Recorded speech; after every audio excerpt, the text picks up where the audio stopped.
Representative, welcome back and thanks for sticking with us. So House Republicans have blocked your caucus's resolution on war powers by unanimous consent. What did that resolution call for? So the Democrats have been calling through various resolutions for an end to the Iran war, because we know that there has been no real purpose for the Iran war, and we can talk about how it began, but its impacts on New Mexicans, Americans in the world are disastrous. We are spending about $2 billion a day on the war. We are making Americans less safe. The Strait of Hormuz was closed. We don't know if it's going to be entirely opened again. They said it was going to be open, but it's not.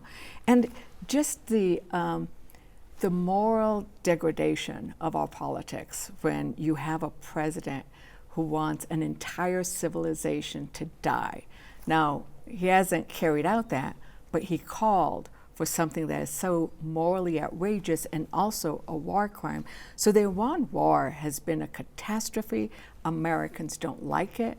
And they realize that when you're paying attention to a war in Iran, you're not paying attention to what Americans need here. And to be clear, do you oppose the war in Iran or simply how the Trump administration has waged it? Both. Okay. I oppose both. Now, I criticize Iran. We need to prevent Iran from acquiring a nuclear weapon. And there was a process set up to do that. We had a treaty that was signed by Obama to prevent Iran from getting a nuclear weapon. We had Los Alamos has the tools to prevent nuclear proliferation. They would have had the tools to help monitor to see whether Iran was moving forward. Trump pulled us out of that treaty. Trump then said he obliterated Iran's nuclear capability several months ago, and now he's back saying, oh, we didn't.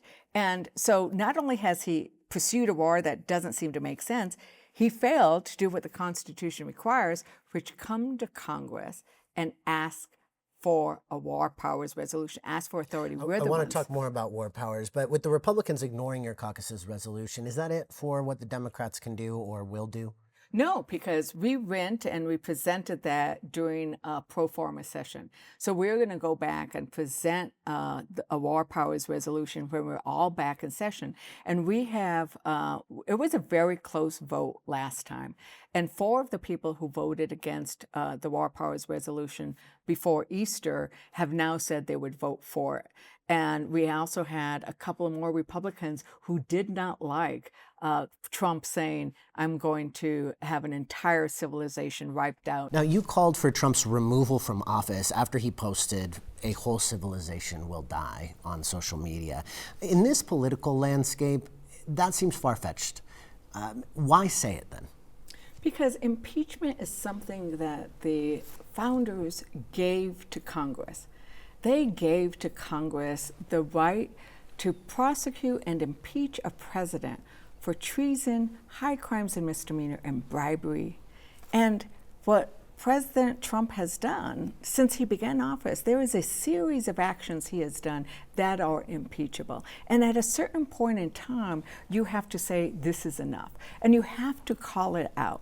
And it's not just the war crimes and calling for wiping out millions of civilians, which is not what we do. We are better than that as Americans. It's the bribery, it's the money, it's the ignoring court orders, defying court orders, and telling his people to defy the court orders. Do you believe he's committed war crimes or simply threatened them? I believe that he may have actually committed war crimes when you look at what they've done, not just in Iran, but targeting boats in the Pacific. Once again, we want to stop drugs coming into the country. He pardons a convicted drug dealer and then blows up boats where we can't even get the evidence, and we don't know if they are drug dealers, if they're civilians. He has engaged in numerous impeachable offenses, and at some point in time, we have to say we are going to proceed with impeachment. We're going to lay out these claims against you, and we're going to show how these are negatively impacting Americans, like the war impacting our ability to afford groceries. And whether or not we get any Republicans to join us, it's our job to ask them to join us. Right, so that's your job, in addition to declaring war being Congress's authority. So are you aware of any interest among your GOP colleagues to create any sort of friction for President Trump, who has waged a unilateral war? Well, part of what we have in Congress right now is Republicans are terrified of Trump. They won't stand up to him. Some of them have told me, I would stand up to him, and I don't like what he's doing here, I don't like what he's doing there, but he's got a $1.2 billion war chest to use against me in a primary. Well, our job isn't to worry about whether you're going to primary me, it's to respond to your constituents and do what's right by our country. The other reason I'm calling for impeachment, my constituents asked me to do this. This is not something I am doing without contacting the people who I represent, and they want us to take action. And are there any Republican representatives who are not scared in the way that you're describing? You know, we have Representative Massey who's not scared. We now have an independent up in California because he's worried about losing his job in the next election, who has came out and criticized Trump. We had another Republican come out and criticize Trump around this. So you're starting to see some cracks. And listen, when Biden was in, I was willing to criticize him. I pushed him on all kinds of stuff. And that's what you need. You need a party where you're willing to criticize the top of your ticket and you're willing to criticize the other. You need to engage in that. Well, you are a co-equal branch of this We're government. actually, you know, we are Article 1. so I was just lectured today. We're not co-equal, we're Article 1. We're the ones who have impeachment. We're the ones who can declare war. We're the ones who come up with the budget.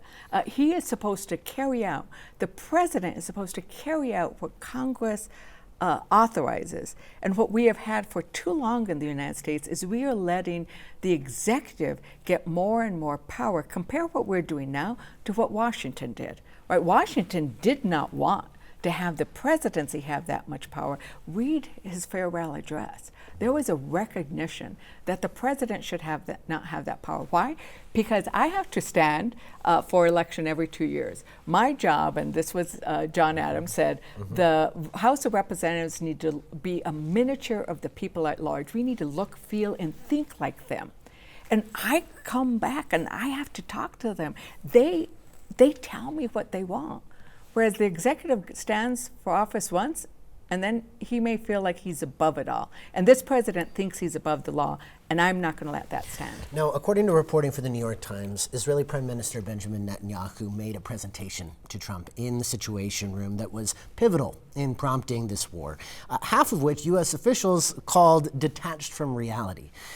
With that, along with how Israel has waged war in Gaza, is congressional support for Israel something that you would like to see taken up and questioned? So what we saw in that reporting was that Israel pitched it, they oversold it, Trump bought it, and the American people are paying the price. And we saw that Trump couldn't figure out what the real purpose of the war. He kept changing his mind, right? And this is a problem. We should be making decisions about our national security based on our needs, not being led by another country. And, you know, with regards to Israel, I have taken fairly strong stances against what they did in Gaza.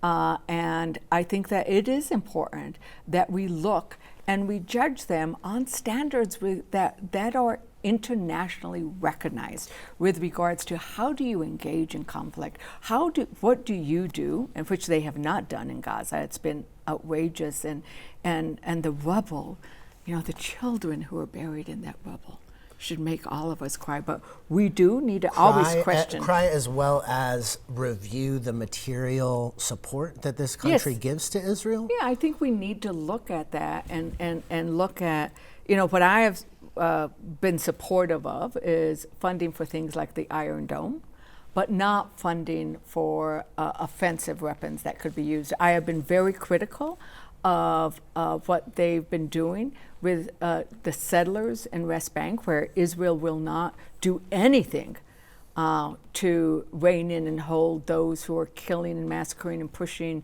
the West bank villagers out, those settlers. So I've been very critical of that, and I think we do need to review all of that. Okay.